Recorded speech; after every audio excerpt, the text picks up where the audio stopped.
You have t-shirts? I'm sorry? Do you have I want t-shirts? Like, do you want a mixed tees t-shirt? Oh, yeah. Okay. Oh, thank you. This is the best t-shirt ever. Brought to you by mixtees.com. Thank you, AGT. Thank you, AGT.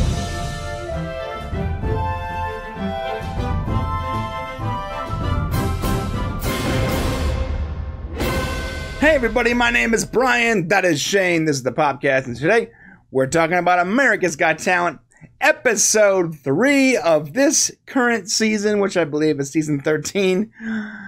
There's something going on with AGT, and we're picking up the scent, and it's not a pleasant scent. Something smells fishy, rotten. Yeah. Something about America's Got Talent. Season 13 is insidious. Insidious. Oh, I like that word. That's a great word. Now you gave me that word, so thank you. All right. Well, it's like I'm complimenting myself or something. You know, let me tell you something. You know what's insidious about this season? And the reason why we did that little bit at the beginning was because if you guys remember the act with the little dancers and the little kid, they bring him up to the front of the stage and he says basically, you have donuts? I mean, it's like he didn't know what to say. Then they're whispering to him and trying to remind him what he's supposed to say. And then Howie, because he knows the script, is like, do you want a Dunkin' Donut? And so he's like, oh yeah, Dunkin' Donut. And then all of a sudden now it's a Dunkin' Donut commercial in the middle of AGT where they're all eating Dunkin' Donuts. And Simon saying, eat the one with the jelly on it. It's my favorite. I mean, it's like, you know, so we were just being funny with the mixed teas thing. We couldn't think of anything else. Although, to be honest, I desperately wanted a Dunkin' Donut at that moment. Oh, no, it works. I mean, it's not that they shouldn't do it. It's just that, gosh, guys, this show is feeling this year super scripted. Yeah. Like the contestants are feeling like characters as opposed to people. Have you noticed that? I have, my friend, and I don't know if many of you watch The Flash on the CW, but they do something. I know that's a scripted television show, of course, but in the middle of that show, they have something called Microsoft Surface. It's a tablet, and you see the camera lingers on the shot of the Microsoft logo, then pans across the front of the thing and then into the characters, and then it turns around and shows you the screen, and it shows you like them furiously trying to solve a problem on this thing, and then they'll even say something like, yes, use my Microsoft Surface for that, and you're like, what? Yeah, it who feels uses weird, right? Like, hey, like, okay, so I have an Asus RG17 computer.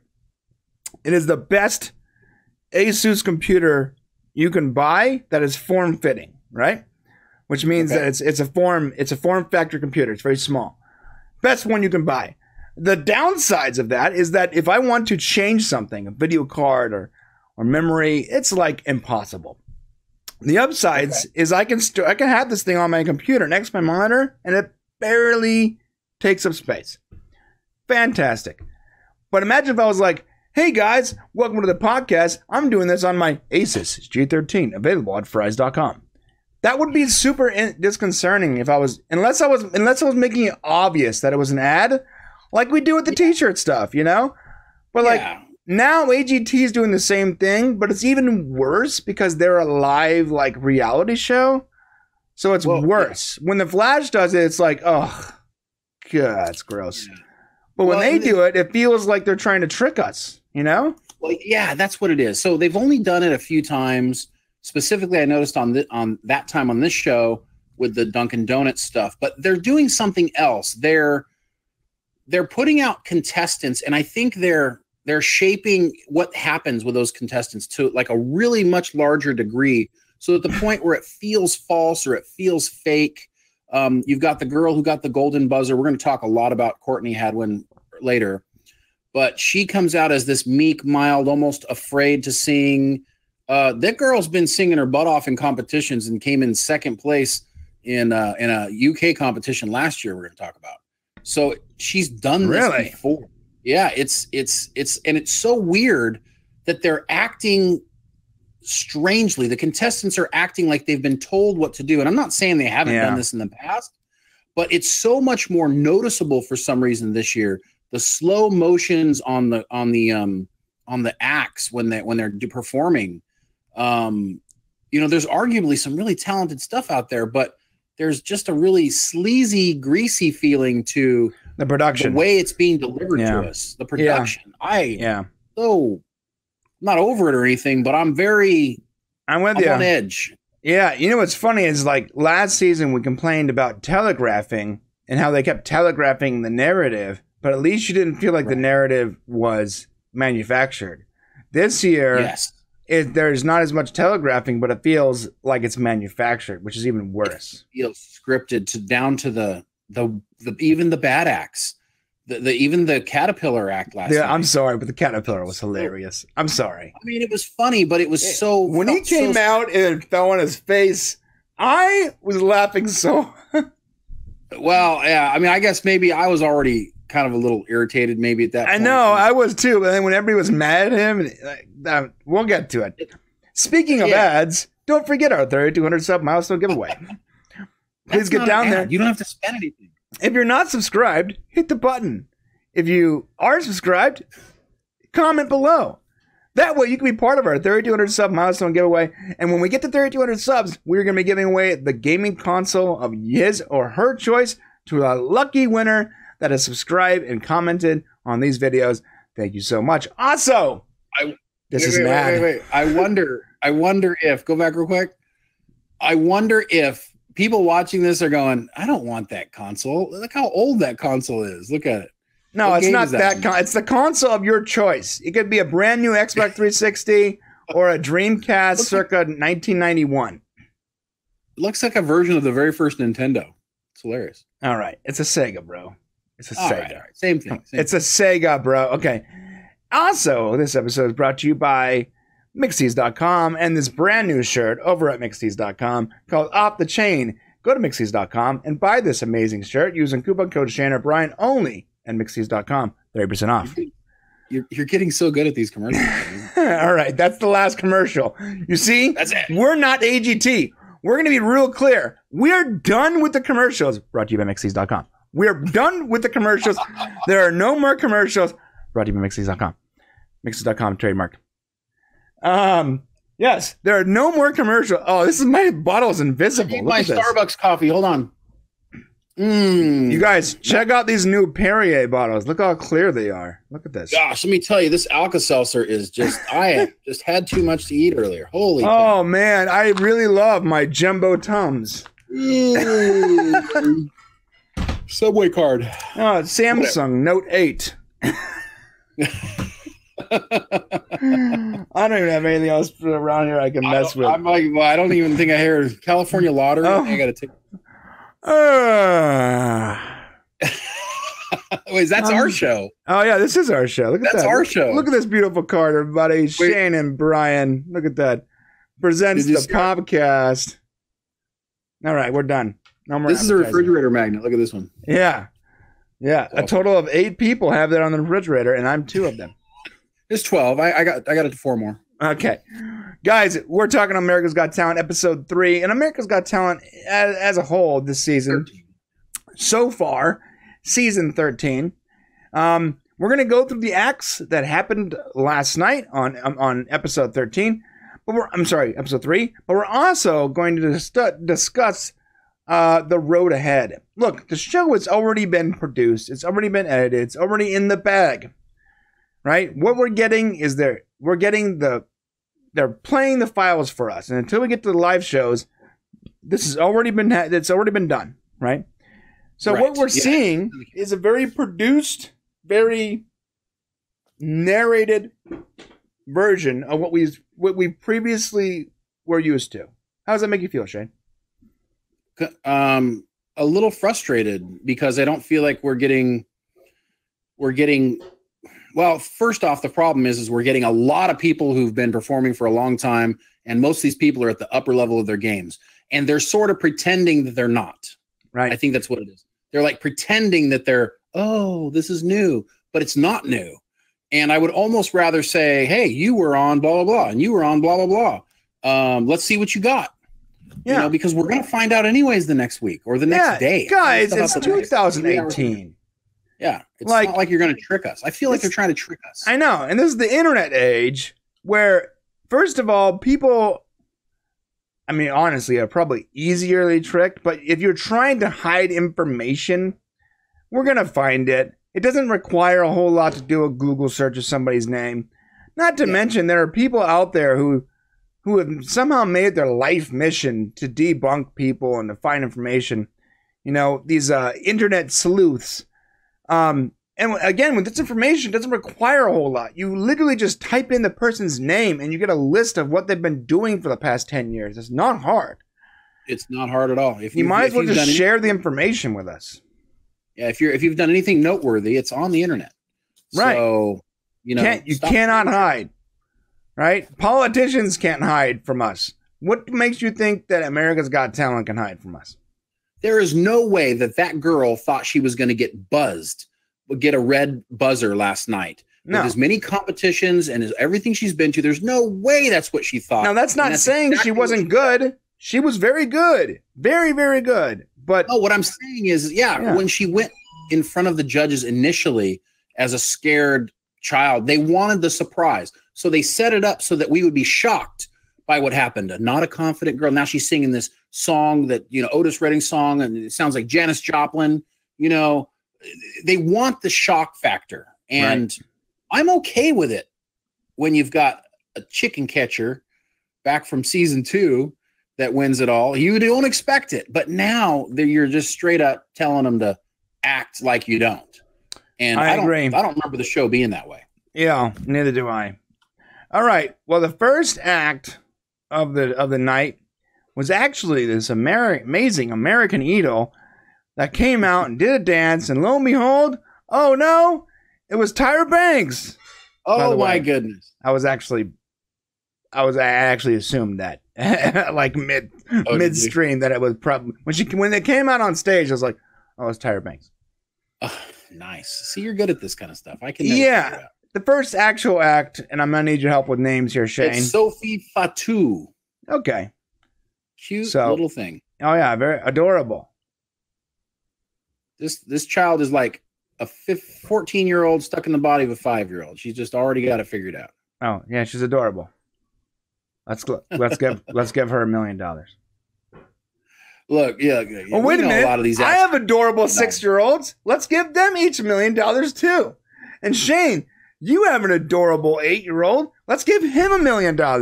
In fact, anybody that's adorable, we can just give them $1 million. No, listen. Yeah, but my kids can't sing at all. Honestly, you know, arguably speaking, it's not like she can either. It's not like it was stunning. Pretty good. Pretty good for a 5-year-old. Oh, that was cool for a 5-year-old. Yeah. But, you know, let's say let's age this up. Let's make her 10. It was bad. Well, no, she doesn't. It doesn't work. No, at 10, it doesn't work. She's got to be 5. I don't know, man. You know what it is? She's got to be not able to do this, or shouldn't be able to do this. Maybe because I have 2 adorable children, like this doesn't impress me at all. It doesn't impress you. You deal with it every day. My 5-year-old son, totally adorable kid, but I'm telling you, he's not going to remember. He sings some songs, right? He remembers like a couple lines from the chorus. There's no way he's going to get the whole thing. Okay, if I can find it when I go to post this video, right now I'm going to show you a video of my adorable 5-year-old singing right now. Raindrops on roses and whiskers on kittens, bright copper kettles and warm woolen mittens, brown paper packages tied up with strings. These are a few of my favorite things. Girls in white dresses with blue satin sashes, snowflakes that stay on my nose and eyelashes, silver white winters that melt into springs, These are a few of my favorite things. When the dog bites, when the bee stings, when I'm feeling sad, I simply remember my favorite things, and then I don't feel so bad. And now, if I can find it, which I'm pretty sure I can, I'm going to show you my son sing, my 5-year-old son singing right now. Get me out. Yeah. Does that scare you? And hopefully you just watch 2 adorable kids singing. And you can let us know in the comments below if they deserve $1 million. Okay, I'm their father, and I don't think they deserve $1 million. You let me know how cool that was, or how cute that was. Yeah. Okay. Yeah. It's just not cute to me. It's cute, but it's not like, oh, and you got your 4 yeses. Okay. Guys, she's a contender. She might win the whole thing. Come on. She's the equivalent of the chicken. She's a one-show act. Come on. You know, listen. Let's break her heart then in 3 weeks. Let's go break her heart when she gets 4 no's. She's already got more fame than most people ever will in their entire life. Come on, whatever. So check it out. What's really funny is Heidi was not digging on this at all. If you go back and watch this, all the other judges were super reacting to this, but Heidi was not really reacting to it at all. You could tell she didn't really care about the performance at all, kind of like you are right now, I think. Well, maybe it's because Heidi has a bunch of kids that she has actually raised herself. Yeah, maybe that's what it is. But you could just tell. When Heidi took all that time out of the spotlight, it was because she had kids and she was raising those kids. She came back after those kids were old enough to not need her as much.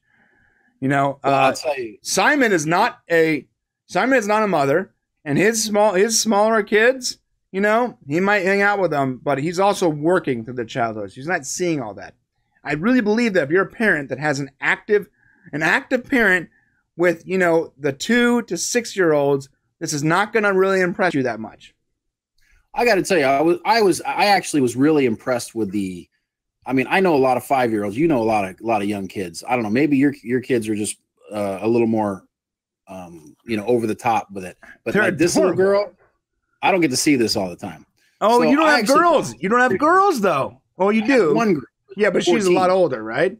Right. So I don't get to experience this all the time. And I thought this was absolutely adorable. Do I want her to win $1 million? No. Was she cute as all get out? I drop my kids off at school and I pick them up from school and I see them every day and I take care of them every day. And I see this daily to the point where I'm like, Shane, I need a break. I'm so tired. Hey, look at that. I get cuteness too, but my boys are like, kick me in the shin and it's adorable. Yes. But like, it's daily for me. I get this daily. And then half the day it's this. And the other half the day they turn to little drunk dictators yelling at me for food. More food. What? What did you? One of my kids just cooked for you. Remember that scene from that Adam Sandler movie with Here's Johnny guy. What's his name? Wow, how am I forgetting this guy's name? Yeah, no, it's Anger Management. Anger Management. Okay, that movie Anger Management, where Jack Nicholson was making. I'm sorry, Adam Sandler was making Jack Nicholson eggs, and they're having a normal conversations. Everything's fine. He hands him the eggs, and then Jack Nicholson picks it up and throws them as hard as he can at Adam's face, and it slams and he goes, "I said over easy." Oh yeah, you gotta find that clip and put it on here, bro. So I'm gonna have to put that clip up. But listen, I've experienced that, and that's hilarious until you experience your 5-year-old doing that almost exact same thing. I made my kids over medium eggs with yolk. Okay, I assumed at the time this is the first summer, by the way, that their mom is working. I assume that's how their mom makes their eggs. So I went to make my kids eggs the way I eat eggs, over medium with some toast, right? And I put it down on the plate. My daughter looked at it. She looked at me. She got out of her seat with her plate, threw the plate in the air and said, "Mom makes scrambled." And I was like, what the? It was like that. Seems like a young little Jack Nicholson. Like, of course, there's adorable moments, but there's also kind of moments where my daughter finds it hilarious that when I'm lounging in my lazy boy after a very long day, for her to come up and just hit the trigger that that makes my seat go all the way to the ground, and I just fly out of the chair. It's a nightly occurrence. I have to see her coming and guard the button, because if she hits that little latch, it just flips me up out of the chair, dude. You need to get a new chair. You need. Yeah, it's a thing. You got an ejection seat in your own. You got an ejection button in your own chair. How about this? If you got small kids, you've experienced this: waking up with your eyes already opened. I know I've said this before on the show. I'm going to say it again because it happens to me every other day, and it's terrifying. How horrifying this is never lessens. When you wake up in the morning already seeing things, it's a whole other experience, guys. And one of my kids thinks it's hilarious to wake me up by softly holding my eyes open until I wake up. I'm like this. And she thinks it's hilarious. And I complain about just my 5-year-old comes in and he's like, it's wake up time. Daddy, mommy, it's wake up time. Right? And that wakes us up. But yeah, I can imagine only having my eyes held open. Bro, That would be. Imagine your eyes being held open. I don't know how long does she hold my eyes open? Like 10 minutes? She holds my eyes. She thinks it's funny the way I react to waking up. Oh, yeah. Like already seeing things in my subconscious. No, I believe it. She gets a kick out of it. And guys, I love my kids. They're adorable. Okay. So I get all that plus. So when I see this, I'm just like, whatever. Doesn't deserve $1 million. All right. And it doesn't deserve $1 million, but it is cute. And honestly, she won't make it past the next round. But yeah. Cute. Yeah. And now I fear that when my kids watch this episode of, that's another thing too, is America's Got Talent it's a 2-hour show now. It's starting at there's no way I can watch it with my kids anymore because the thing is over at 10 o'clock at night. Like, what happened? Yeah. Was this the time slot it was always in? I thought it started earlier. I'll have to go back and take a look at it. I could have sworn it started earlier. I remember watching with my kids every year, and now it's like impossible. Yeah, I think it started at 7, I want to say. Who knows? And also, you got to remember, the show they should go to 1-hour episodes after the auditions are over. Okay. All right. Oh, yeah, so there's the 4 yeses. All right. Yeah, she's saying Frank Sinatra's I Did It My Way, which was kind of cute, too. Yeah. I want to get this shot. This is not a shot of an act. This is just a random, in-between shot they had. But that just reminds me of me and my wife. I'm the fat clown, and she is the hot Hispanic chick. Okay. Yeah, that's like me and my wife in a nutshell, guys. I'm a fat clown with a beautiful woman on my arm. All right. That's also Shane's problem, too. That's Shane's whole... No offense, Shane. Yeah, no, you're not offending me. It's true. Hey, so this act was actually really cool. And I got a slide of every costume change so we can reenact this episode. Whoa. Ready? What's the names of these people? Okay, these guys are Sixto and Lucia. Sisto, and Lucia. Okay. Yeah. First of all, I know a lot of people like Sisto. Just like guys from South America, very fun, very upbeat, very just likable. And so I immediately was drawn to this guy's character because I know a few people that are like this. Even in the face of adversity, they're just always happy and positive about where their lives. I know guys that had to move from Venezuela recently, in the last year, because it's so bad. And when I talk to them, they're still somehow being oh, I'm so glad I got out of Venezuela to get a job in Bolivia making $4 an hour. I'm like, what? And this guy is yeah, my wife and kid they're going to come here next month. And I'm like, well, how long you been gone? He goes, 6 months. I'm like, you haven't talked to your wife and kid for 6 months and you barely made it out of that crap hole Venezuela to work in a less of a crap hole country, making $4 an hour, and you're still somehow smiling? Nothing but love, dude. And this guy reminded me, huh? I do want to say there are some very beautiful parts of Venezuela. I've been there. There are some very beautiful places. Not all crap hole. So. Well, I'm currently, as of right now, that entire country is a crap hole. Sorry. Well, you're saying that the political situation and everything going on. Well, I mean, I know about 8 people that live there that, you know, I personally know them, and they're resorting to eating, you know, their own dogs and pets because there's no food. That country sucks. I actually had dog there. As well. And that's a different story. That dog has now been eaten. He's been eaten by the local population, bro. I'm sorry. But this guy reminds me of a friend of mine who I was recently talking about, who had to leave his wife and kid behind. And he's living in Bolivia, and he's making money, and it's a tough situation, but he's working hard, and he's positive, and he's upbeat, and I have nothing but massive respect. And I wish that I had the resources to help people like him, but I just don't. But I wish I did. And this guy reminds me of that. So I instantly looked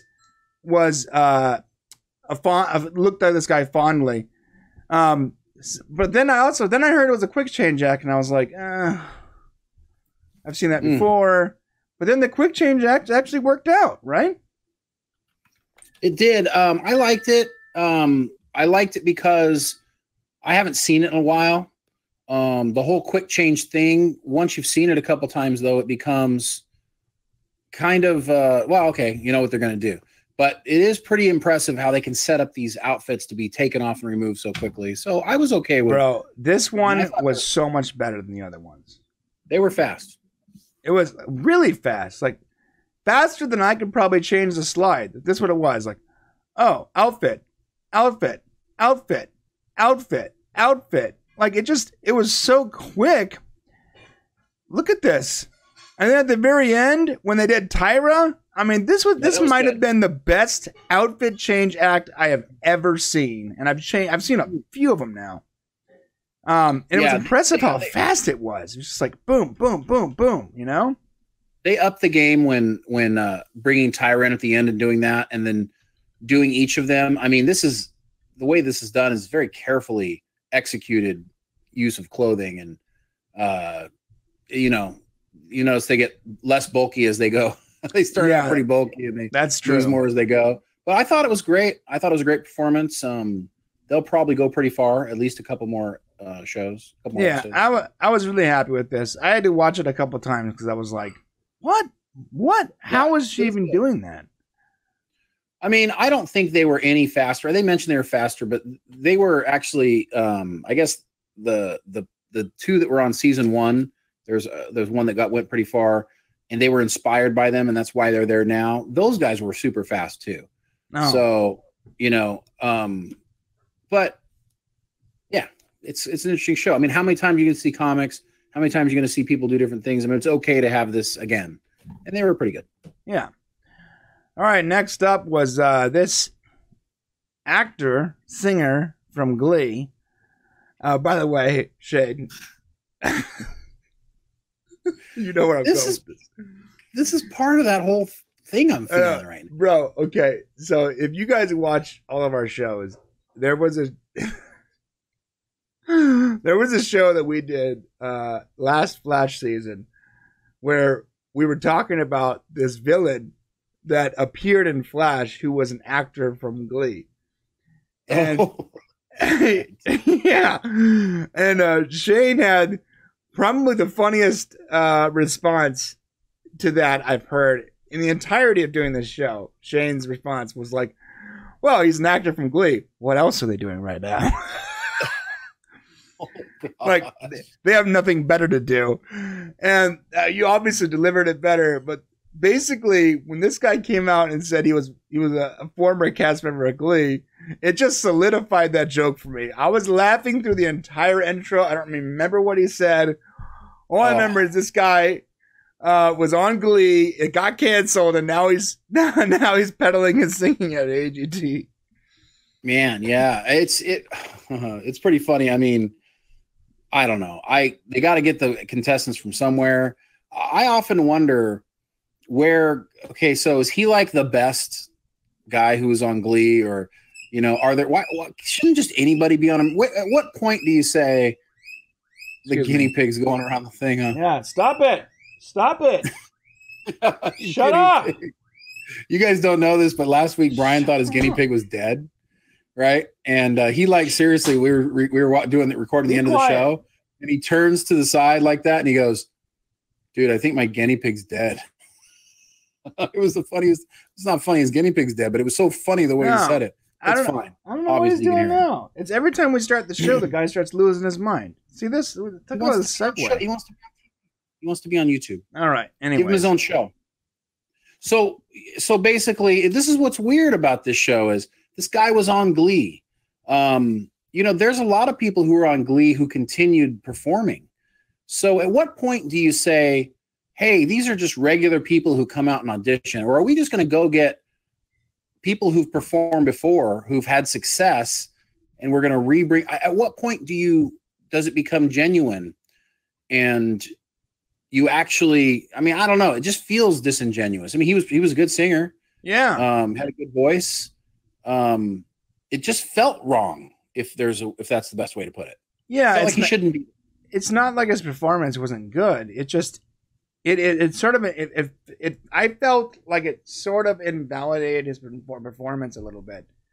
Like the second he was talking about being an actor on Glee, like, I don't know. I mean, I guess anybody can compete at America's Got Talent, but I mean, at least this one was not hidden. Like, we didn't hear this guy sing and then like, oh, he's an actor on Glee, you know? Yeah, it's true. At least we got it up front. So that's the good part of it. But they used that to sell the show.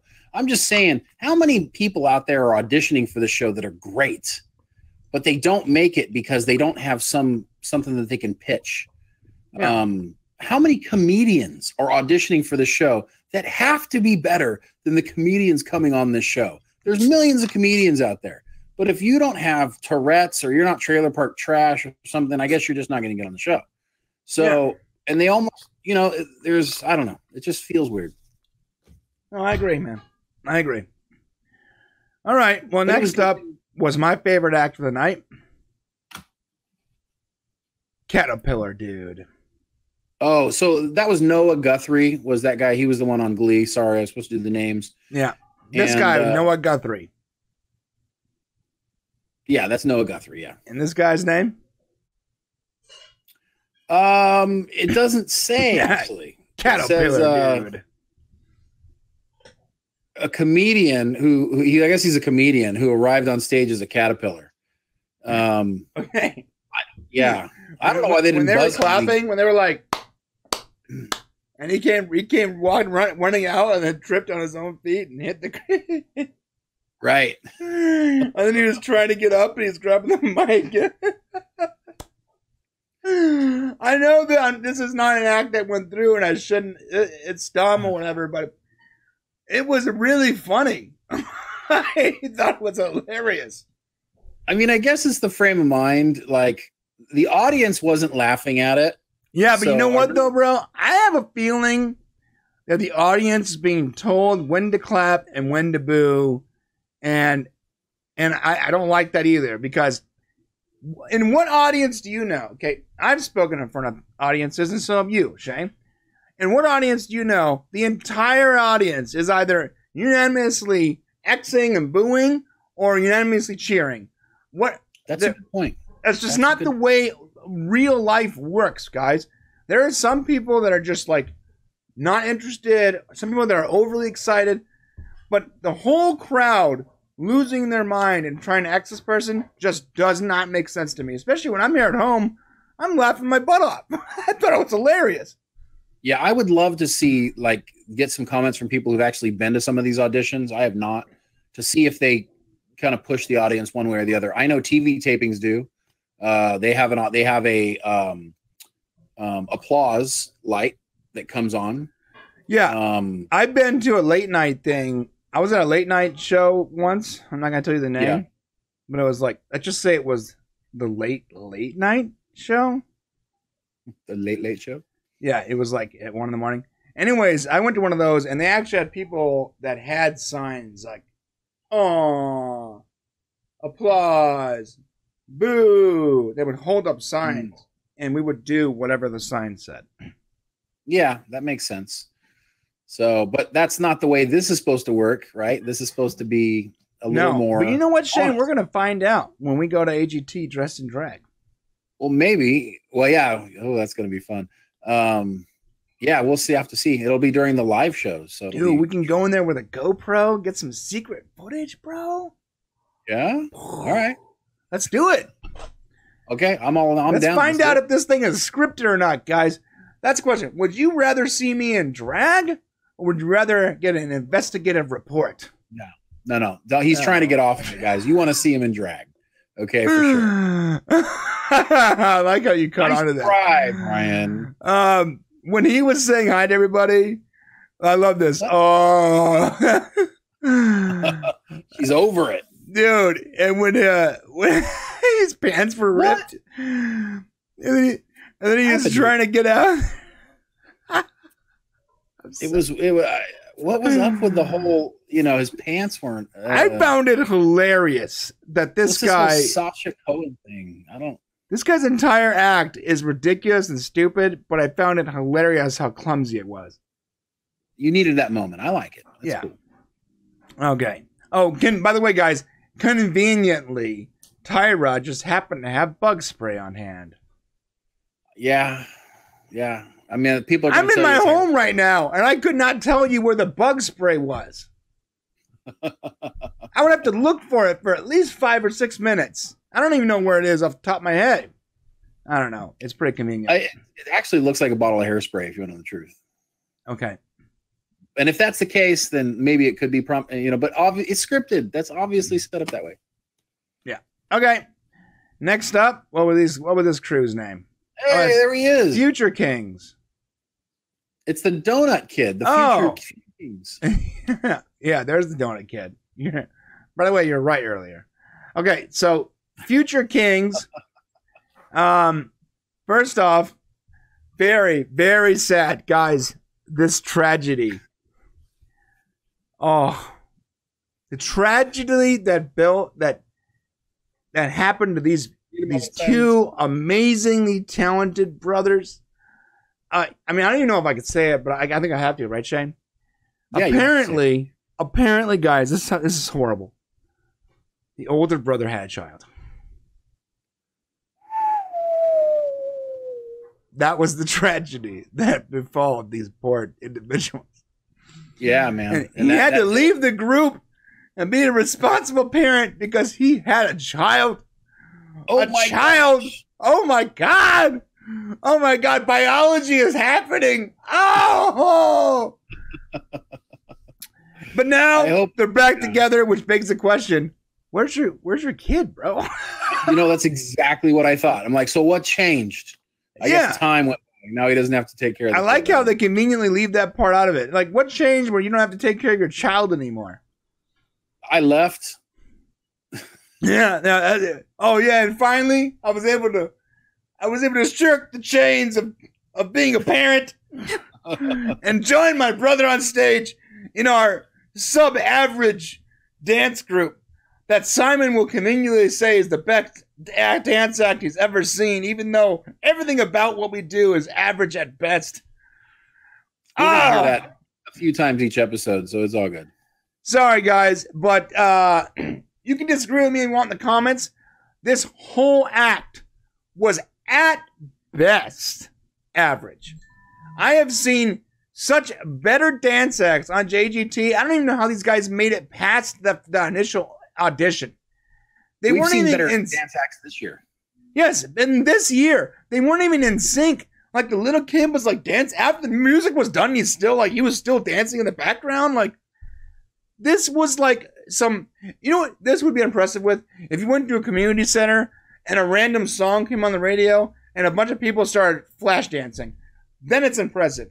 But as a choreographed scripted dance in front of 1 million people, this was not impressive at all. It was at best average dancing. The most impressive part of it was the little kid, the little donut boy.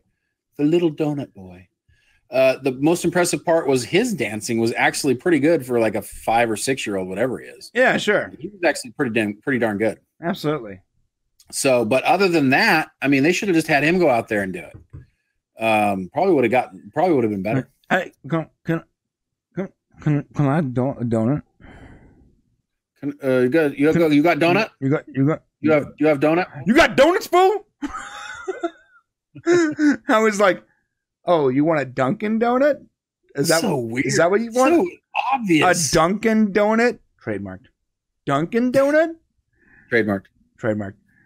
Oh my god, dude. Yeah, this whole thing was just fishy and gross.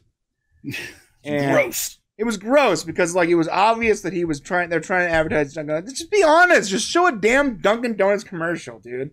Just do what they do. Just stop right here and show a stupid Dunkin' Donuts commercial and come back, okay? Or you know what? I was okay with the Orville Redenbacher Lounge. Whatever. That's fine. I'm okay with that too. Yeah, name something you already have. But like the problem with this is that takes you out of the moment. It's insidious. It's the opposite of immersive, dude. Yes. And not to mention this whole act. The whole act was so average that the fact that it got 4 yeses and was massively praised by the judges was just like, of course, because they're not gonna have the axe that goes home is the one that gets the donuts. You know, it's like right. That's right. So they had to massively praise them and then do a Dunkin' Donuts thing. It's a money making operation. I'm telling you, this act was just like weak, and the whole sob story. You know, you're running out of ideas for sob stories when your sob story is, I had a child. Shane, yeah. bro. I know, guys, that, you know, we've been doing this show for a while, but I'm going to need you to go to our Patreon and sign up because I have children. I have 2 children. And, I don't even think we have a Patreon, but okay. You're going to have to go to our Patreon and sign up because I have kids. Because you have kids?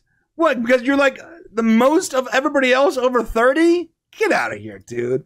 Hey, at that point, you are one step away from holding a sign on the side of the road. I know. And by the way, guys, we don't have a Patreon yet, okay? We don't know if we're ever going to get one. We don't even know if we're going to be on this channel in a year, okay? To be honest, but you'll be damn sure I'll never beg for money because I have kids. And one of my kids has an actual, like, $500,000, what it's cost me so far, heart problem. I've spent $100,000 plus is on my credit at this point, taking care of my child who has a heart problem. And I would never use that in a tournament or a contestant or whatever, okay? Hey, bro, just take it. It's $5. I feel terrible right now. Thanks. I appreciate that. I appreciate that. I feel terrible. By the way, we're getting really good at like the screen handoffs. Right? Yeah. That? Yeah. Listen, all I'm saying is like, as a parent here, having a child is not a sob story, and it's disrespectful to your kid.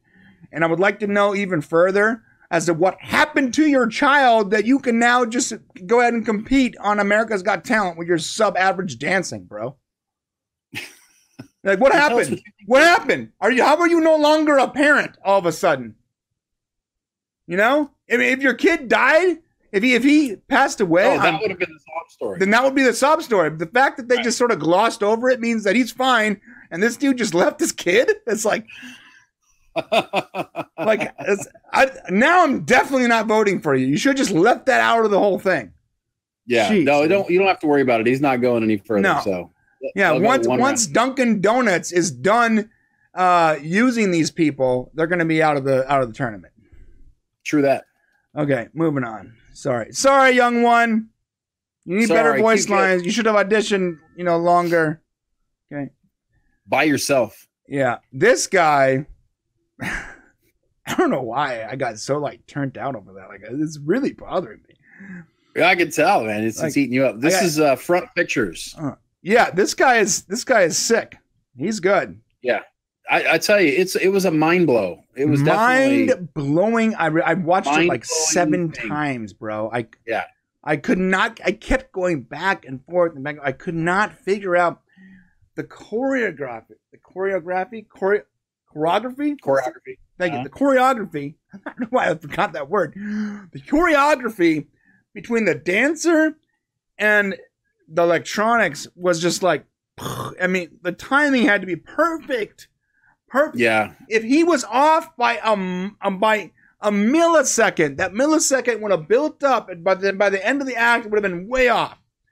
I'm telling you. You're so right. Yeah. And if he messes up one move, my friends, then the entire thing, by the time he gets to the end, it compounds that milliseconds into full-on seconds to where it's all off. It's got to be pristine. Well, and plus he was being lifted into the air, so there was a lot more dynamics than just him knowing what to do. There were other people helping him who also had to know what to do. And there were times when the light moved in front of him. Now, that's the part that's got me tripping, is there are times during this performance where the three-dimensional image shows him inside of it, running down a corridor. Oh, like right here. Right here it's in front of him. Look at that. That could actually be behind him. No, you can see the line in front of his chest. I don't see it in front of him. He was probably okay, so there's probably two screens. So I saw a light. When they showed the judges, I saw the projection light going toward the stage, right? There's probably a thin screen in front of the stage, catching the light from the back, and another black screen behind him, catching light from the other side. That makes sense. In one of my day jobs, in one of my many day jobs, go check out our Patreon. I don't have a Patreon, I'm joking. But in one of my many day jobs, I set up and run projectors for a community center, right? I'm not going to give you any more information than that. I don't want you to look me up and DDoS me. But I have set up projectors where the projectors have to like actually connect together. And the software, in fact, the same software we're using for this podcast, actually splices and merges those two images so that 2 or 3 projectors can operate as one continuous screen. And that is, and these are ultra short throw, which means that they're located about 3 feet from the, let's say here is the projection face, here is the speaker, here's the band, right? They're all on stage. The projector is here, about 3 feet away from the screen itself, and it's angled up and it has a concave lens so that the light goes like this. And sort of, it doesn't actually curve the light, but it tricks it so it's tricking the light to go behind them. So you can be right there on the stage, but unless you're like an inch away, you won't see the shadow. And so, thank you, Mr. Wizard. What he's doing here is so impressive because there are 2 projectors that they're not merging, at a certain location to make one screen. They're actually like cohesively making a 3-dimensional image. And then this dude is interacting with that 3-dimensional image with such pristine, perfect timing that you can't distinguish the difference at times. Yeah, no, I totally agree. It was definitely the best act of the night, in my opinion. I'm really curious to see how it goes. It even had a very artistic ending. I love how he came out of the virtual reality and then he's out and he's got that mask off and he gets sucked back into the virtual reality. I mean, it was pretty cool. Yeah, I got some shots. This shot was like wicked. I mean, cool. The lines are in front of him. Yeah, there's definitely 2 screens. There's a screen in front and a screen in the back. And those screens have to be in perfect timing, dude. It's crazy. Yeah, it's crazy, man. And this is the part when he takes the mask off and you think it's over, and then it gets pulled into the black. Oh, that was so cool. And like those are in front of him, see? So there's definitely 2 different screens. Yeah, I got to give huge kudos to these guys. Yeah, man. Ultra impressive, this whole thing. I cannot wait to see more of this. And you know what? This sort of reminds me of, remember that Asian fellow last year that got to the very end, I think. No, it was the year before that. It was the year before that. He did like a light magic kind of thing too. Right. Where he fought people like Street Fighter on screen, remember? Mm-hmm. Yeah, he was very good. This is like better. A whole new level though. All right, next up. What's her name, Shane? This is actually pretty funny. This is Miss Trish. Okay. They said they did a whole We Love Simon montage, which is funny because every episode it's like everybody says they love Simon. Simon's my favorite judge. Simon. Well, Miss Trish She really loves Simon. She loves Simon so much she thinks about him all the time. I don't know if this is one of those moments where she said, you know, I really like Simon. And the producer said, I hate doing this with every act, guys, but, you know, obviously she's really up in the Simon thing. She's saying really well. Then they drag her husband out on stage to give us that aha factor. Oh, yeah. Hey, guys, nothing better than being outed as a cuckold live on screen in front of millions and millions of people. The hell? It was so trippy. I mean, this is so cringy, Shane. It's the forced aha, we got you audience. And they've always done it in the past. I mean, this is nothing new, guys. The difference is this year is it feels really scripted. Yeah. You know, her level of I love you, Simon was huge.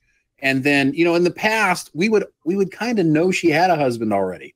Now they're giving us like, you know, you would have seen her backstage with him or something. Now this year it's hashtag she has a husband. Right. Now it's a hashtag. You know, it's weird. Yeah. And it feels so like it feels more like a sitcom. And I gotta be honest, it devalued her performance. Yeah, because she sang really well. She didn't need a big old story. She was great. No, she just needed to be herself. And I feel really, really, really bad for this poor bastard. Because I know was it their idea to make him look like some like spineless dude? I don't think so. I don't know. I wonder if he's home right now being like, I don't know how I agreed to this, but this was a bad idea. Well, and Simon knows she's got I mean, so they know what's going on. Unless they trick Simon too, I doubt it though. It's all scripted. It's scripted. You gotta suspend your belief when you watch some of these shows. I feel like it's happening so often that it's taking me out of the show. Yep, I agree. Next up, Shane. Well, this is Lord Nil. Lord Nil. He has I don't know where he's from. He's got a foreign accent. I didn't get a chance to look that up. So it's kind of a weird name for him. Exotic. He did a escape artist thing that was different. Is it possible that we've just seen so much of this so many times that we just can't possibly enjoy it as much as other people? Well, I could have enjoyed this if the metal bars weren't obviously made out of some kind of rubber. Well, I mean, yeah, that was. I mean, let's just look at this shot real quick, guys. Okay, he struggles to bend the metal bars, right? And now he just casually is moving the metal bars around while he's unchecked. He's like this, and he's like, I noticed that too. The metal bars are freely moving. You can see. Look how much higher that one is than the other one. Like. No, I noticed it. It's obviously painted rubber or something, and it's super obvious. It's so obvious. And the lock, I don't even think he had to pick it. It's probably a quick release. And the reason he was looking at the stupid scorpions, guys, is because he was up this. Because he knew there's a certain point that he has to get out of there in order to make it really unnerving and like dramatic. So he's like, okay, now. That's it. And he's 100% safe because if you notice, I don't know if you guys notice, but when he pulled himself out with a lock, he actually hit the faceplate where he's at right there and basically unlocked it so that the scorpions could then come down, because the scorpions would have never been able to come down unless he hit the release lever. Now you don't see that, but you see him. There's no reason for him to smack it like that just before they come out. Well, also, his neck there's a giant hole in the bottom of the stupid container. Yeah. Those things, they just come down and they fall into they're already in a container. The container falls into the other container. Okay? Yeah. So he didn't lock anything. Nothing happened here. Nothing. Nobody's in danger. There was really no danger. And it didn't even necessarily, it didn't feel like any danger. Dude, this was like a Chuck E. Cheese show, bro. Listen, bro. If he would have had to throw the knife to the other hand and catch it to let himself out, I would have been like this. But he drops the knife to create some tension. Yeah, it was really bad. We're not trying to like jack the show up, guys. We're not trying to make everything bad. It was so bad. Honestly, it's just bad. It was bad. Just not good. It was bad. This was not good. It wasn't. It was. And then the wife so obvious. I hate this. The wife comes out afterwards, relieved, and it's like, get out of here. I really don't. I never thought that was a necessary part of the acts. I was so concerned for him. Shut up. Yeah. Oh, last year we had an act that we absolutely couldn't stand that was like this. Where the you reminded me of him right now. Ugh. And oh no, is he gonna get out? Shut up. Shut up. Yeah. And she came. We're not out now. stupid. Don't treat us like we're dumb. It's right. infuriating to be treated like you're dumb. So dumb that you can't catch this. Like, come on. Yeah, we don't. And honestly, your magic, your escape artist magic, has got to be better than this. It just has to be. Yeah, bro. Alligators next time? Is that what Simon asked for? I don't know. Let's just you know what? Let's just put 6 bullets in a revolver, spin that barrel, and start pulling triggers, dude. You know what? If you do that every act and you don't blow your head off, we'll give you $1 million. I mean, you deserve it at that point. Yeah. If RNG is so kind to you to not give you that one bullet, then I'll $1 million. But this is weak. And you know what? Even if you couldn't tell that the stupid bars are metal, even if you couldn't see the fact that they were in a container, that there's a quick release, or that the lock is clearly some kind of custom weird lock, it's not like a master lock. Even if all that was in place, just knowing how it's done already, it still kills the magic. But the fact that you even have all this stuff, all these problems, just makes it a bad act.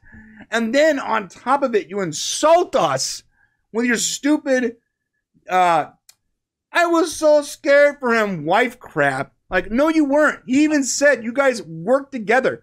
Like, oh, my wife been working with me for years. Yeah, I'm sure she's seen this 1,000,000 times. Yeah, it's disingenuous. No, it's assuming that we're just stupid. It's treating us as if we're ignorant people. It's frustrating. Or first-time viewers of any sort of escape thing. Yeah. By the way, this poet at the end had more talent than this escape artist. Because at least she actually made something up. That's true. And she didn't go through. No. I like this moment when she came on stage. I was like, oh boy. Yeah.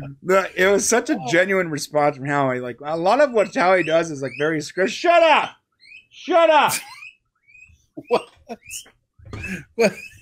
Shut up! Damn it! What's the deal? Stop! Hey, you spend too much time with that guinea pig. Damn it, dude. Okay, it's driving you crazy. Half what Howie says is like scripted, you could tell, but then every once in a while there's like a super genuine moment that comes out, and it makes me laugh every time when he's like, "Oh boy." He's naturally funny. Yeah. She didn't go through, obviously, got 4 red X's. This crazy person got 4 red. We didn't even see this one. It literally just showed her getting red X's. And then this Borat wannabe. And then we have Hans. Oh, God. Well, it was better than, it was okay. I actually thought it was going to be. Excuse me. I thought it was going to be a complete. What happened? Sorry about that. What happened? He won't shut up. Look at him. Look at this little guy. Oh, wow. Huh? He's a big boy. Huh? Yes, you are. Mwah. Okay, I'm putting him away. Let me tell you. All right, buddy, listen, buddy, you can love your animals, but you shouldn't love your animals. I want to say that. That's hilarious, Shane. Yeah, did you just accuse me of bestiality, Shane? You call it what you want. It looked weird. That's all I'm gonna say. Whatever you say, man. Let's talk about this bestiality guy. I mean, whatever his name. What was his name? Hans? Scratch this. Hans. Crap out of me. Hans. All right, I thought I was stupid. Yeah, it was different. I'm trying to. Yeah, his singing wasn't horrific, I guess. I don't know. Just it was horrific. It was stupid. It's not worth $1 million. He doesn't deserve to go through. This is a waste of time. Why are you forcing me to watch this nonsense? It's not funny. Yeah, well, there was nothing. It's not talented. Nothing's magical. It's just dumb. It's just dumb. It's a dumb street performance that no one cares about. Yeah, I thought there was the potential for him to do some comedy there. But yeah, not great singing. Nope. Next up, speaking of comedy, this fun fella made me laugh. Samuel J. Comroe. Yes, I love the Tourette's joke. That was great, man.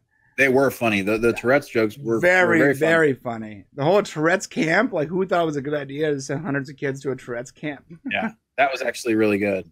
But it begs. I just beg the question of, they have historically have had a lot of comedians on here. Arguably, only really one that was probably very good. What is it? I mean, obviously, there's a ton of people probably auditioning for America's Got Talent. What makes it that they only put through the ones who feel like they're a little short on self-esteem, or almost at the beginning of their comic career? It feels like that, doesn't it, every time they do this? Yeah, no, you're right. Because there are a lot of comedians that have been doing this for decades. Right. I've seen them. And we live in Southern California, right? So there's like 4 or 5 Laugh Factories down here. There's the Grauman's Theater. There's a lot of comedy that were born in LA and Hollywood and South California. And they're like, on any given Friday, guys, I can, for like $12, take me and my wife can go to a Laugh Factory and see some comic guy that's been performing for like 20 years. He doesn't have a name for himself. He's nobody, but he has a small social following and he's sort of funny, does some podcasts every once in a while. Those kind of people. Like, but what we see on AGT is always the guys that are just like barely starting their career, or they have some kind of like, sad backstory that just got them into it, and they're not doing it full time yet. And I'm thinking like, wait, are they having a hard time? Because there's a lot of full time comedians out there that would kill to get the exposure you would get from performing on America's Got Talent. Right. And they're already doing it for musicians and for everybody else who's got viral videos. They find them out on YouTube. So what is it about comedians that they don't get the same shake? I just don't get it. Like they don't bring on the best comedians. Not that this guy's bad or anything.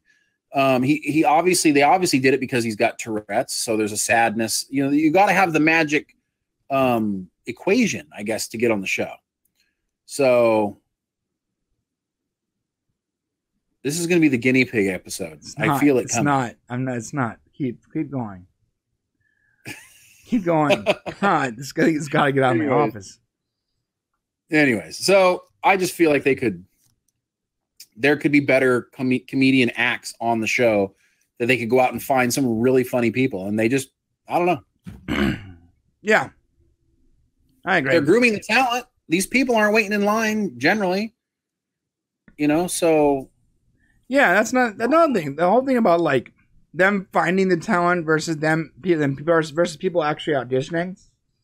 Something's off about that. I don't like the way that's going down. I don't like it either. It's just they want to produce good shows. They want people to show up. So I saw a YouTube video from a former contestant from this season recently. She put the video out last week because I guess she's going to be on next week, and so she wanted to make sure that she's going to talk about an episode before it happens, just in case that that way people can't say, "Oh, you're lying about it," whatever.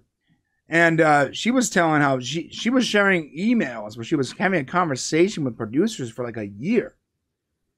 Wow. And they were helping her plan her act and stuff, and like what's going to happen, and like they even planned her to get booed and not go through. Like they planned it. And that's the only part of the plan that they didn't share with her. They shared with her everything except for the whole "you're not going through" portion of it. Okay. and she wasn't comfortable, and she didn't like anything she was doing. And I'm not going to show the video here because I'm not sure if it's inflammatory or real or what. I'm not going to know until next week. But I got to tell you, if next week comes on and I see her and everything that she predicted or said was going to happen happens, we're going to do everything in our power to get her on this show. It's a great idea. We need some truth.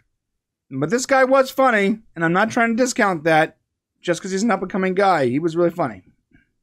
He was funny. His timing wasn't great, though. No, he's frankly speaking, he's clearly green. Yeah, he didn't. There was no presence to him, right? Which, that seems to be the problem with a lot of these comedians. All right, next up, Miss Golden Buzzer. Courtney Hadwin.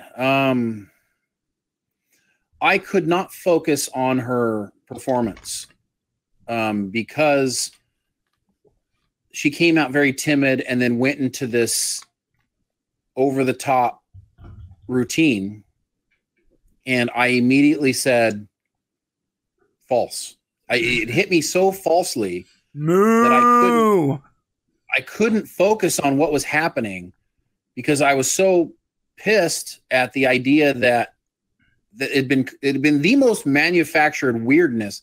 That's her father right there, by the way. Her father is out of work and drives her around to singing competitions. He doesn't work, and they were talking about on the Daily Mail, the UK's Daily Mail. They were talking about how he really doesn't have money for it, and the grandfather is actually pretty mad that he's had to kind of help take care of him because the dad won't get work because he wants his daughter to be a big star.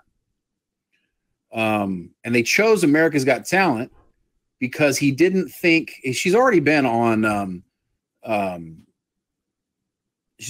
show. She's been on a UK show, and I don't know how I just missed it right now, but it's basically UK Kids Sing or something like that.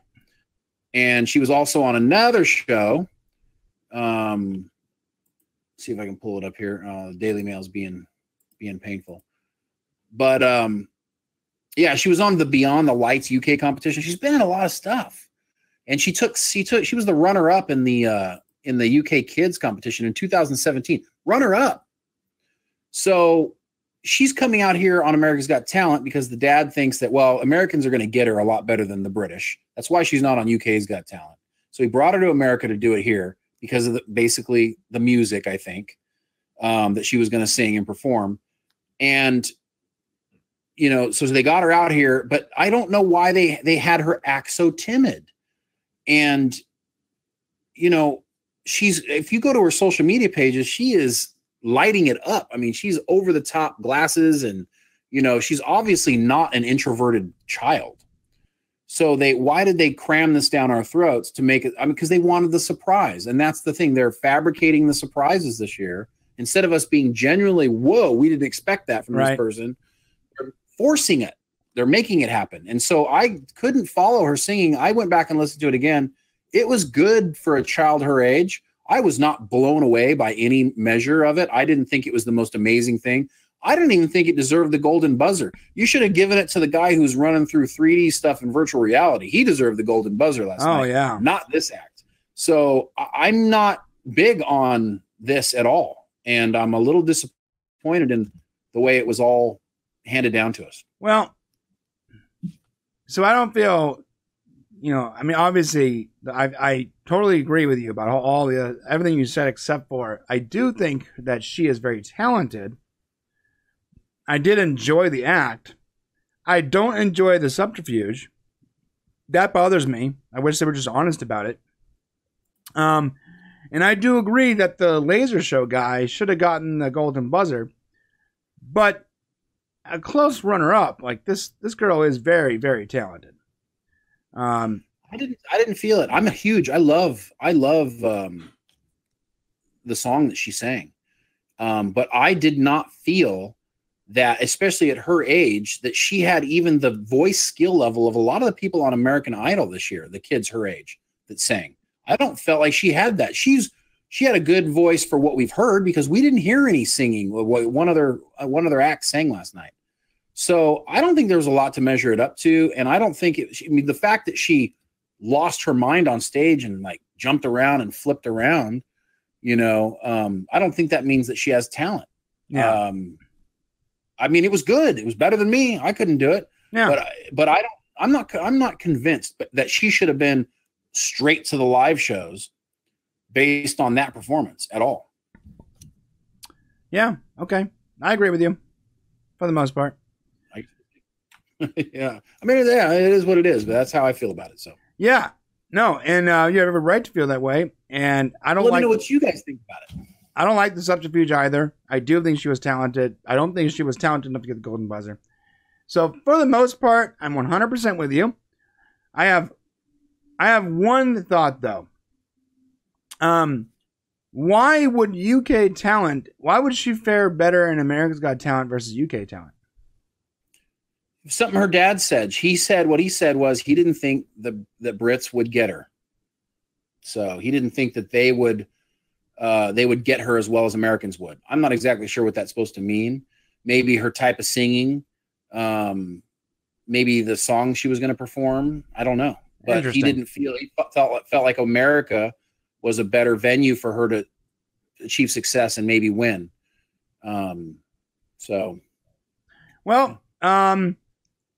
Let's figure out what you guys think below.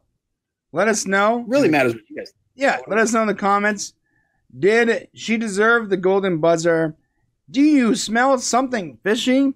Is the narration of American AGT this year frustrating? Let us know your thoughts below, whether you agree or disagree. We'd like to have a conversation in the comment section. That's it for the show, everybody.